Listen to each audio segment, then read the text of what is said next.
شروع اللہ کا نام لے کر جو بڑا مہربان نہایت رحم والا ہے۔ ایک سورہ ہے جس کو ہم نے نازل کیا اور اس کے احکام کو فرض کر دیا اور اس میں صاف صاف آیتیں نازل کی تاکہ تم یاد رکھو۔ بدکاری کرنے والی عورت اور بدکاری کرنے والا مرد جب ان کی بدکاری ثابت ہو جائے تو دونوں میں سے ہر ایک کو 100 درے مارو،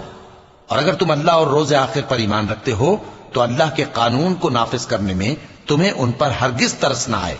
اور چاہیے کہ ان کی سزا کے وقت مسلمانوں کی ایک جماعت بھی موجود ہو۔ بدکار مرد تو بدکار یا مشرک عورت کے سوا کسی سے نکاح نہیں کرتا، اور بدکار عورت کو بھی بدکار یا مشرک مرد کے سوا اور کوئی نکاح میں نہیں لاتا، اور یہ یعنی بدکار عورت سے نکاح کرنا مومنوں پر حرام ہے۔ اور جو لوگ پرہیزگار عورتوں کو بدکاری کا عیب لگائیں اور اس پر 4 گواہ نہ لائیں تو ان کو 80 درے مارو، اور کبھی ان کی شہادت قبول نہ کرو، اور یہی بد کردار ہیں۔ ہاں جو اس